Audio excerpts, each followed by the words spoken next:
this thing's dying. Trying to not get lost in the building. I was 17.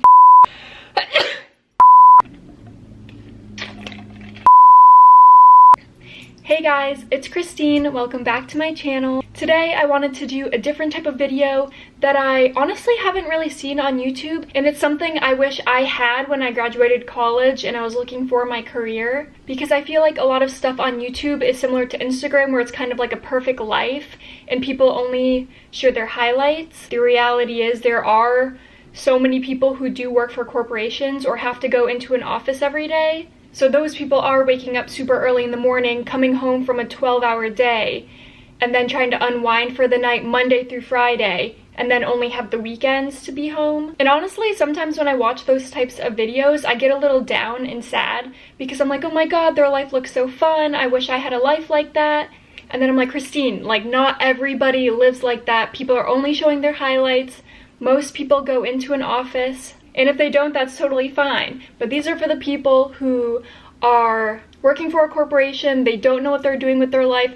This is me basically confirming that it is normal. I am in the same place as you, and we're gonna get through this together. So if you guys like this video, make sure you give it a thumbs up to let me know, and subscribe to see more videos from me, and I post every single week. So let's get on into the video.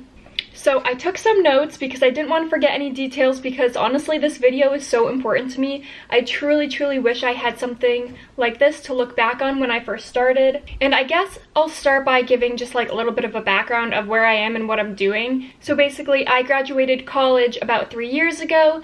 I moved out of state to move closer to my boyfriend, and I just assumed that's what you were supposed to do. It's not right or wrong, but I just assumed that's what you were supposed to do, is graduate college, find a career, go where the job is. That's just how it was. So I ended up signing with a major corporation that's global, doing a lot of motion control type parts. Kind of weird, kind of irrelevant to the story. But yeah, I've been doing that for 3 years, and then recently we relocated from Boston to Southern California, and I've been in my new position for about 2 months. So while I've been in a corporation for 3 years, I'm still kind of going through the newer steps again because I transferred somewhere else. So it's still meeting new people, learning new names, figuring your way around town, trying to not get lost in the building, and the position overall is just different. It's not going to be the same even if you stay with the same company. It's just going to be different. So this is going to be like big sister advice on what to expect, what's normal, what's not. Kind of the same feelings that I'm having. I'm sure a lot of you guys are feeling like you're lost, you don't know what the heck you're doing with your life, that type of stuff. So I made a list, like I said, and I'm going to start off with the first thing that I immediately felt joining a corporation like this was, oh my god, I was in school for 4 years and now I get to do this for the rest of my life. How is that fun? And I think that this kind of feeling kind of ebbs and flows, because when you're choosing to go to college, I was 17, so you basically lived with your parents your whole entire life, didn't really have to pay for anything, maybe had a part-time job, and now they're asking you to sign away like $100,000 on a loan to go to school for 4 years. And then by the time you graduate, you finally realize how much money that actually is, and you kind of have no choice but to find a decent job to help pay off your loans every single month. And I can confidently say that over 3 years later, I still have this feeling all the time. I'm like, what the heck do I want to do with my life? I have an idea of something that I kind of want to do, but you don't know the name of the position, you don't know how much it gets paid, you don't know where to find that job, you don't even know what the title is called. It's hard to pinpoint the exact things that you like doing every single day and the things that you don't. So my biggest tip for that would be to constantly try new things in your life, no matter what it is. No matter if it's trying a new restaurant, trying a new skincare routine, going to different places, traveling, taking different roads. Like, those little moments and those little things truly, I think, will just like click something in the back of your brain and be like, oh, I really like doing this, or oh, I'm never doing that again. Like, those little things will slowly add up the more and more that you do them. And I think that in a few years, eventually you will truly find what you like doing, no matter what that is. So that's my biggest tip. That feeling does not go away. So if you're feeling that right now, you are not alone. It's just so hard because you go to college when you're so young, and then by the time you graduate, you're basically like an adult. So yeah, that kind of sucks, but we all get through it. The next thing I wanted to talk about is that often I find myself similar to what I said earlier, is that I compare myself to other people, and it is so hard because, like I said, people are only showing their highlights, but I'm always looking at where everybody else is in life. You graduate with thousands and thousands of kids, let alone all of the kids around the whole entire world who graduate at that same time, and you're kind of just like benchmarking yourself and comparing yourself to where other people are. But honestly, nobody's journey is the same. And one huge thing is that everybody chooses to spend their own money their own way. So somebody could look like they have it all together, have their life together, they're put together, but at the end of the day, like, everybody's lifestyle is defined differently, and what everybody chooses to do is different, and how people spend their money is different. So somebody could look at you and be like, oh my god, she has such a nice car, she's so rich, she's doing so well for herself, how can I be like that? But then you look at somebody else and they're always going out to eat, always going to these extravagant restaurants. And you're like, oh my god, I wish I could eat like that and do that stuff all the time. But the difference is this person eats in all the time and likes cars and spends their money on that. And the other person loves eating out all the time, trying new restaurants, new foods, doesn't really like materialistic things. So there's a big difference there, two different types of people and how they choose to spend their life. So you can't just nitpick and try to be like everybody, have the car and the friends and the restaurants. Like, that's not realistic. I think that at the end of the day, how people choose to spend their time, their money, their energy is all different, so you really just cannot compare yourself to other people in that way. The other thing that I would say about like the corporate life is that sometimes it's really hard getting up that early in the morning. I don't know about you guys, but my company starts very early. Like, sometimes I have to be in the office at 6, and then there's other times where I don't have to be in the office until 7, but that still means I'm waking up at 4:45, 5 o'clock in the morning. And then by the time I have the full work day, get home and go to bed, I'm like so tired by 10 o'clock. So then I always get jealous of these other people who can wake up and have their morning coffee and sit outside, listen to the birds. And I'm like, why can't I be like that? Like, I literally feel like sometimes I'm dragging myself out of bed and doing the bare minimum, eating like a cold piece of bread for breakfast, and then that's it. I don't do my hair anymore. I feel like I'm wearing the same makeup every day, and so it just gets really repetitive and really like mundane and boring. So one thing I would say about that is you're not alone. A lot of people wake up really early. I think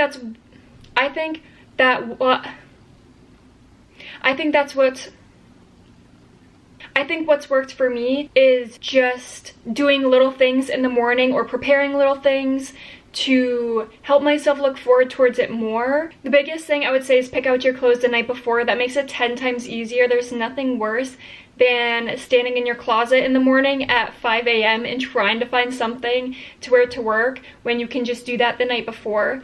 And then some other little things that I do in the morning is I bought this pack of glass straws, and it sounds dumb, but I look forward to using those glass straws every single day. I take my iced coffee with me to work and I drink it there, but like having something like that you really enjoy using kind of makes the morning better. Another thing that I recently did was download Audible. Before, I was listening to a bunch of podcasts because I walk to work, so I needed things to listen to other than music. But then I kept running out of podcasts, and I was kind of sick of listening to the same people. So I recently downloaded Audible so that I could listen to a book in conjunction with my podcast if I don't have any, and that's been really helpful because then I get to look forward to one or the other. Another thing is that I keep a blanket near my makeup station because I love snuggling up with a blanket that early in the morning, getting ready, because I feel like no matter how warm it is in this apartment, in the morning it's going to be freezing. No matter if it's the weekend, the weekday, when I wake up in the morning, I'm freezing. I don't know what it is, but that really helps me get out of bed knowing that I'm just going to go be cozy when I do my makeup. And then honestly, some other little things are like having a work bag that you think is really cute and you love using, having a lunchbox that you think's super cute that you get to bring to work or look forward to, or even have two and you get to pick and choose which one you bring and have a backup. Like literally anything to get you out of bed and into work and having a positive outlook from the moment you get up, I think is just super, super important. The next thing I found has happened to me so much at work, and it is so annoying because I know I do it, but I don't know how to stop myself. And it is being so overly apologetic. It is insane. I feel like I'm saying sorry if I breathe wrong. I feel like if I'm passing somebody, I'm saying sorry because I might be taking too much of the hallway. I say sorry if my food's cooking in the microwave and somebody comes 10 minutes later and decides to use it and I have 30 seconds left. I say sorry. If I have to ask somebody for a piece of paper or a pencil, I say sorry. Anytime I think I'm minorly inconveniencing somebody, I always say sorry, and I don't know why. I feel like I've had that problem my whole entire life, but being around so many people, like in cubicles, I feel like I've just noticed it 10 times more, and I'm just always saying sorry. So that is one thing that if you do that, I think is totally normal. It is a very hard habit to break, but you gotta pick and choose your battles. I don't know. The next thing, if you've experienced this also, I feel you, is that I don't know if this is just because of the panty, but everybody always has headphones in at all times. So whenever I need something, I don't know if somebody's in a meeting or if they're just listening to music. I don't know who I can ask for help, because if they're sitting in a cubicle, their body is basically facing away from you and they have headphones. So it's like, do you tap them on the shoulder? Do you scare them? Do you throw something at them? Like, how do you get people's attention if they have headphones? I feel like sometimes I end up Skyping somebody a message even though they sit next to me, just because I can't tell if they're busy or not. And another instance of me not wanting to inconvenience them. But the headphones thing has got me. I don't know, I don't think that's ever gonna end, and you just kind of have to get used to it. But it is so hard when you need help on something, then everybody around you just has headphones. The next thing is something that I keep doing, and it's been most recently these past 2 weeks, and I don't know why, is that whenever I like stand up, look around the room, I feel like I'm always making eye contact with somebody, like deep into their soul.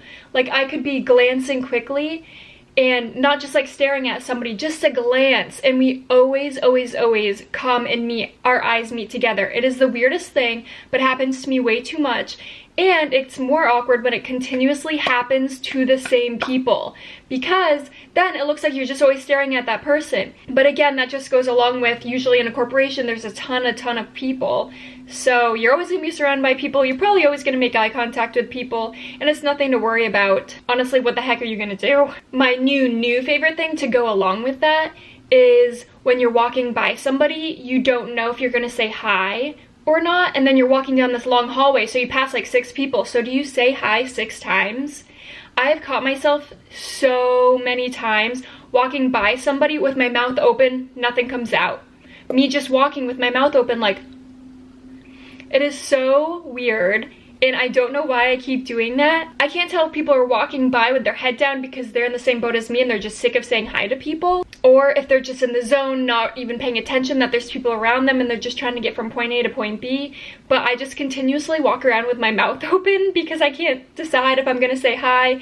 And then if I don't, sometimes they say hi to me and I don't even respond. I don't even have anything to say because I just didn't know if I was gonna say hi or not, and my mouth is just open. The next one I feel so dumb to say, but it honestly has been my biggest fear this past month, and I don't know what it is, but using like the community microwave and coffee machine and toaster and like water bottle station, I don't know why, but I'm just too nervous to use it. Back in my old position before we moved here, we had a huge cafeteria with like 6 microwaves, and I ate breakfast and lunch there. I use that microwave all the time. We were best friends. Here, for some reason, I have brought salads every single day, and for breakfast I have yogurt. For some reason, I am too afraid to use the microwave, and I don't know why. There has been multiple times where I've gotten up to use the water machine, water bottle in hand, walking to the machine. I see somebody at it, turn back around and go right back to my desk. I don't know if it's because I don't want to talk to them, just because I'm nervous, I don't want to wait in line, I don't know what to do with my hands, I don't know what it is, but I cannot get myself to use the community appliances because I don't know why. I wish I knew, but if you feel like that too, we're in this together. The next one is a little obvious, like Obviously, you're not going to know people's names or positions and that type of thing. That'll take time. The more you meet people, you'll just kind of slowly learn their names. But what bothers me the most is, why don't corporations force people to put a profile picture on their email? I get emails from people, see their names, have no idea what they look like. Or their pictures are from 40 years ago, from when they joined the corporation, and now 20-year-old Tommy is now 45 years old and he looks completely different. There has been multiple times where people are like, yeah, go have Jay do this, have Jay do that. And I'm like, who the heck is Jay? So then I type him into my email and I'm like, no picture. I don't know where to find Jay. So I'm walking around asking everybody, do you know Jay? Do you know where he is? And then I see him, and then I realize that I see this guy all the time and we talk all the time. But I just had no idea because I couldn't put two and two together. So please, if you're a corporation and you're listening to this, please make everybody put their profile picture, an updated profile picture, on their email so we know who the heck we're talking to when we need something. Because for us new people, we have no idea what we're doing and we're just trying to figure it out. To go along with the whole email thing, one of my biggest pet peeves is when you're new and people email you CCing your boss if you did something wrong. Like, I remember when I first started, I accidentally printed something to the wrong printer. Like, the paper went to shipping when it wasn't supposed to because it wasn't for shipping. And then they send me an email CCing my boss being like, Christine, you really need to pay attention to where you print things. This could cause major delays because we don't know what we're looking for. And I'm like, you don't know what you're looking for because it's not meant for you. You've been here 30 years. You know it doesn't belong in shipping. How am I supposed to know? And that's just my biggest pet peeve. Like, most of the time your boss doesn't even say anything. They're just like, okay, noted. But I'm like, why do you have to CC my boss on something like that? If I needed help figuring something out, that's fine. But when you're like scolding me for doing something wrong, why CC my boss? Like, everybody knows I'm new. Everybody knows. So for some reason, honestly, that's just one of my biggest pet peeves. If it's happened to you, it's happened to me too. The next thing is a little weird, but this also happened to me a few days ago. But basically, I don't know what to do when things break. I have no idea what to do if the printer is jammed. I look awkward pulling apart the printer in the middle of the office. I don't know who to contact. I don't know what to do about it. I also don't want to be the last person to leave the printer because then the next person who goes to it's going to complain and be like, oh, who left it like this? Yeah, if you have any tips, let me know because I still haven't figured that one out. I'm just an awkward weasel the whole entire time. My face is very red. I get sweaty palms. And I just really don't like those situations. And then this last one, you guys, you're going to love this. This one is obvious for new people. Like, you're not going to know these things. But also you kind of just watch what everybody else is doing. You kind of put dots together on how people act, what their schedule is like, what their work ethic is. But one thing that sucks about being new is that you do not have the inside scoop on anything. You don't know if a 6 o'clock start time is actually 6:30. You don't know if people leave early on a Friday. You don't know if Tommy can leave at 12 and then work from home at 4. Can you take an hour lunch? You're only given half an hour. Can I stay 30 minutes later if I take an hour instead of 30? Can I leave early today for an appointment and stay later tomorrow? And can I skip the meeting? These are all things that I feel like just continuously happen, and you're just kind of pinpointing things together and figuring out based off of other people. Because after all, it is a corporation, so rules are kind of flexible because in this new generation of like flex time, as long as you work a salary of 45 hours a week, you can basically work whatever you want, but you also still have to be appropriate and work business hours. But this is still one thing that I'm navigating and trying to figure out. It's just kind of like what people do and how they act during certain things. It's just kind of like an unspoken thing that people don't really talk about. Alright guys, that's everything I had written down from my experience in a corporation for the last 3+ years while also being new in a corporation. And I hope, even if this video just helped one person, I hope that it is helpful and useful with your journey of starting in the middle of your career. You have no idea what you want to do with your life. You are not alone. There are thousands and thousands of people in the same exact position as you, and don't ever forget that. If you guys like this video, make sure you give it a thumbs up to let me know and subscribe to see more videos from me. And yeah, I'll see you guys next week. Bye!